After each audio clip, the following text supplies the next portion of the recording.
इस दुनिया में दो तरह के लोग होते हैं। एक वो जो दर्द से भागते हैं और दूसरे वो जो दर्द को समझकर दुनिया को बदलने निकल पड़ते हैं। Feel pain, accept pain, and know pain. पर जब कोई इंसान दर्द को ही अपना हथियार बना ले तो वो इंसान नहीं रहता, वो बन जाता है एक सच और लोगों की नजर में एक खलनायक। नागाटो या फिर पेन, उसने सिर्फ लोगों को मारा ही नहीं, उसने उन्हें महसूस करवाया वो दर्द, वो पेन जो शांति की असली कीमत बताता है। और आज मैं लॉर्ड पेन के बारे में 11 ऐसे डार्क सीक्रेट्स फैक्ट्स जो भी हो वो बताने वाला हूँ जो शायद तुम इसे एक्सेप्ट करना नहीं चाहोगे, क्योंकि ये वो सच है जो एनिमे ने भी आपसे छुपाया है। एंड इस पूरे वीडियो में एक ऐसा फैक्ट भी है जो आपको सोच में डाल देगा कि क्यों पूरे सीरीज में पेन आर्क के ज्यादा चर्चे हैं। Push. फैक्ट नंबर 1, बेचारा नागाटो एक विक्टिम था। ये आपका भी ओपिनियन है, पर क्या होगा अगर मैं कहूँ कि वो एक एक्सपेरिमेंट था। एक ऐसा बच्चा जो बचपन से ही सिर्फ वॉर, लॉस, फियर देख रहा था। उसके रेन विलेज को आजू बाजू के विलेजर्स ने सिर्फ एक लड़ने का अड्डा बना के रखा था, तो इस सब के बाद वो नॉर्मल कैसे रहता। साइंटिस्ट भी कहते हैं अगर एक चाइल्ड को सिर्फ ट्रॉमा ही मिले तो वो एम्पैथी लूज कर देता है या खुद का एक्सट्रीम वर्जन डेवलप करने लगता है। एंड नागाटो ने दोनों किए, एम्पैथी भी और डिस्ट्रक्शन भी। और ये रेयर कॉम्बिनेशन सबसे डेंजरस बताया जाता है बिकॉज वो समझता भी नहीं और पूरी तरीके से तोड़ता भी नहीं। Push.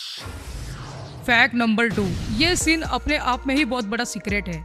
ये 6 बॉडीज बस पावर नहीं है, वो उसके सीक्रेट है जो शायद जिराया को पता चल गए थे मरते वक्त। वो 6 बॉडीज पेन के इमोशंस है। जैसे एक आदमी दर्द में हो तो वो क्या फील करता है, anger, control, judgement, violence, isolation, god complex. सबका अलग अलग इतिहास है, पर उन 6 बॉडीज में इमोशंस की रोल्स होते हैं। जैसे एक अटैक करे, एक कंट्रोल करे, एक जज करे। उसने उन्हें डिवाइड किया क्योंकि वो वीक फील ना करे, बट रियलिटी कभी मैनिपुलेट होती ही नहीं। और उसका एस्केपिज्म एक कर्ज बन गया और उसने ही उसे ब्रेक कर दिया। Push.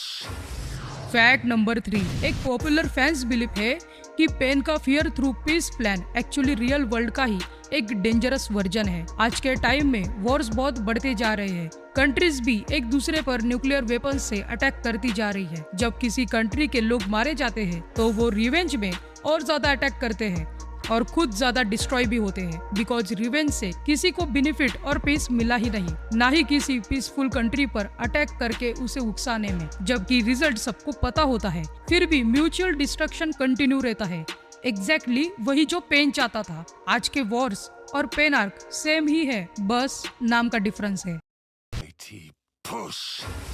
फैक्ट नंबर 4, मैं हर एक वीडियो में आयरनी बताता हूँ, जैसे मादरा मिनाटो वाली वीडियो में, कि एक महान कैरेक्टर हो और उसमें आयरनी ना हो। ऐसा हो सकता है क्या? कैसे, मैं बताता हूँ। जब नागाटो ने लास्ट मोमेंट में एक डिसीजन लिया था सब कुछ जिंदा करने का, तब वो खुश था क्योंकि वो एक सर्वाइवर था। वो अब उसकी जिम्मेदारियां नरूटो पर छोड़ के शांति से मरने वाला था। उसने ट्रस्ट किया, जबकि नरूटो भी कॉन्फिडेंट नहीं था। उसने बस एक चॉइस ली थी। जब काबुटो ने नागाटो को रिएनिमेट किया तो उसने क्या देखा, जो चीज वो बचपन से रोकना चाहता था, अब तो उससे भी dangerous 4th great Ninja war हो रहा है उसकी आइडियोलॉजी के अगेंस्ट। बट एक्चुअली नागाटो के साथ थोड़ा सा अलग हुआ। वो एंड में जीत ही गया क्योंकि एंड में पीस मिल ही गया। Push. फैक्ट नंबर 5, मसाशी किशिमोटो एक इंटरव्यू में इनडायरेक्टली हिंट देते हुए दिखते हैं कि पेन एक कैरेक्टर नहीं है। हाँ, वो एक आर्गुमेंट है, बिकॉज नरूटो की आइडियोलॉजी बस होप पर टिकी है। पेन की आइडियोलॉजी रियलिटी है जो वो शो करते हुए बहुत बार दिखता है। ये स्टोरी कभी भी फाइट हो ही नहीं सकती बिकॉज ये एक डिबेट है। और सबसे शॉकिंग बात तो ये है, ऑथर ने पेन को कभी रॉन्ग बताया ही नहीं, सिर्फ नरूटो को स्ट्रॉन्ग बिलीव दिया बिकॉज पेन ने सबको मारने के बाद फिर से जिंदा भी किया था। Push. फैक्ट नंबर 6, मेकर्स की तारीफ जितनी की जाए उतनी कम है क्योंकि उन्होंने काम ही ऐसा किया है। पेन का लुक देखो एक बार, वो रैंडम है ही नहीं। उसका काम फेस, उस पे पियर्सिंग, उसके पास 2 रिनिंगान है। ये एक इंस्पिरेशन शो करता है कि he is a god, he is a destroyer. And ये inspiration god like suffering figures से आता है। जो मैसेज था वो सिंपल था कि गॉड भी पेन फील करते हैं, गॉड को भी स्ट्रगल करना पड़ता है। तो इंसान क्या है? गॉड भी पेन से फ्री नहीं होते, पर नागाटो खुद को गॉड नहीं एक पनिशमेंट मानता था। puss, फैक्ट नंबर 7, पता है हिस्ट्री में बड़े बड़े लीडर्स ने भी यही जस्टिफाई किया है जो पेन ने कहा था, Those who do not understand true pain can never understand true peace। ये लाइन बिल्कुल भी सिंपल नहीं है, ये एक मिरर है। Destruction creates order. अगर किसी को माँ बाप नहीं है और किसी को माँ बाप थे पर गुजर गए हैं, like Naruto and Sasuke, Naruto अकेले सरवाइव करना सीख चुका था और उसे पता भी नहीं था कि माँ बाप का प्यार क्या होता है। पर सास्के जो अपने पेरेंट्स से अटैच था, जब इताची ने उन्हें उसके सामने मार दिया और इताची भी उसे छोड़ के चला गया, तो उसे वो सब झेलना पड़ा जो कोई नहीं चाहता था, एक अलोन उचिया सर्वाइवर। तो एंड की फाइट में सास्के नरूटो को यही कहता है कि तुम बस कह सकते हो कि तुम समझते हो, पर तुम कभी समझ नहीं पाओगे क्योंकि तुम स्टार्टिंग से ही अकेले थे। तो ये पूरा मोमेंट यही दिखाता है कि हम कितना भी कह ले, बट जब तक उस दर्द से हम नहीं गुजरते जो दूसरा गुजर रहा है, तब तक हमें उस शांति की वैल्यू कभी पता नहीं चलती जो अब हम इस मोमेंट पे जी रहे हैं। puss, फैक्ट नंबर 8, जब याहिको मर गया, याहिको वो इंसान था जिसने उसको बुरे टाइम में साथ दिया था। याहिको के सपने बहुत बड़े थे, उनको पूरा करने का जज्बा भी बहुत बड़ा था। यही सब नागोटो का इंस्पिरेशन बना। एंड इससे बुरी बात क्या हो सकती है कि वो वही होप, वही इंस्पिरेशन आपके आंखों के सामने आपके ही हाथों से मर जाए। एंड इस सब के बाद नागाटो रोया ही नहीं, नागाटो ब्लैंक हो गया। बिकॉज अकॉर्डिंग टू साइकोलॉजी, जब दर्द लिमिट क्रॉस कर देता है तब इंसान उसे फील करना ही बंद कर देता है। उस दिन नागाटो की वजह से याहिको नहीं मरा, उस दिन पेन जिंदा हुआ। और यही चीज रिप्रेजेंट करती है कि जब कोई अपनी लास्ट होप खो देता है तो वो इंसान नहीं रहता, तो वो डायरेक्ट गॉड बन जाता है। puss, फैक्ट नंबर 9, मैं इतनी सब बात कर रहा हूँ और शेनरा टेंसाई मीन्स ऑलमाइटी पुश के बारे में बात ना करूँ तो मुझे पाप लग जाएगा।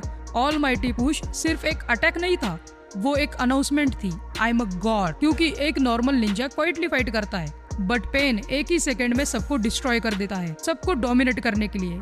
ये सीरीज का सबसे पावरफुल और मीनिंगफुल सीन था। puss, फैक्ट नंबर 10, पता है लोग बोलते हैं कि हर ऑलमाइटी पुश के बाद जो 5 सेकंड का गैप होता है वो पेन की वीकनेस है, क्योंकि उसमें उसका बहुत सारा चक्रा बस्ट होता है। बिकॉज ये सब वो अपने रिनेगान से करता है एंड वो उजुमाकी भी है, तो चक्रा जनरेट करने के लिए 5 सेकंड का गैप इनफ है। बट सोचो अगर गैप ही ना होता तो, लिमिटेशन ही ना होती तो वो पूरे वर्ल्ड को डोमिनेट करता, वो अनस्टॉपेबल होता। बट इताची कहता है ना, हर एक जुत्सु की वीकनेस होती है। वो 5 सेकंड का गैप वीकनेस थी ऑलमाइटी पुश की, और ये वीकनेस फोर्स्ड बैलेंस है ताकि गॉड को भी रोका जा सके।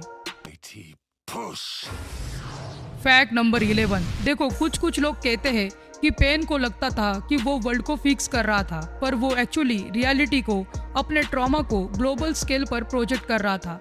मतलब मैंने पेन फील किया, अब तुम सब भी फील करो, तभी बैलेंस आएगा। What is this? क्या बात है ये? सही में मेरा भी क्वेश्चन है कि अगर एक इंसान जो पूरे वर्ल्ड को डिस्ट्रॉय करने को रेडी है, तो क्या वो मसीहा है या बस एक टेररिस्ट है? अब ये जोलजाल तो मुझे भी समझ नहीं आ रहा। शायद तुम्हारे पास उसका आंसर होगा, अगर है तो प्लीज कमेंट में एक्सप्लेन करो। अगर कोई पेन हेटर होगा, अगर तुम्हारी कमेंट देखेगा तो क्या पता उसका भी मन परिवर्तन हो जाए। एंड प्लीज इंस्टाग्राम पर फॉलो कर लेना, वहाँ भी कुछ क्रेजी करेंगे। लिंक डिस्क्रिप्शन में है। और मिनाटो को किसने फोर्स किया था, क्यों इतना कम एज में सेक्रीफाइस हो गया? मिनाटो के 11 डार्क सीक्रेट्स जो होश उड़ाने वाले हैं, तो वीडियो को टच करो। मैं उसी वीडियो में मिलता हूँ। Bye bye.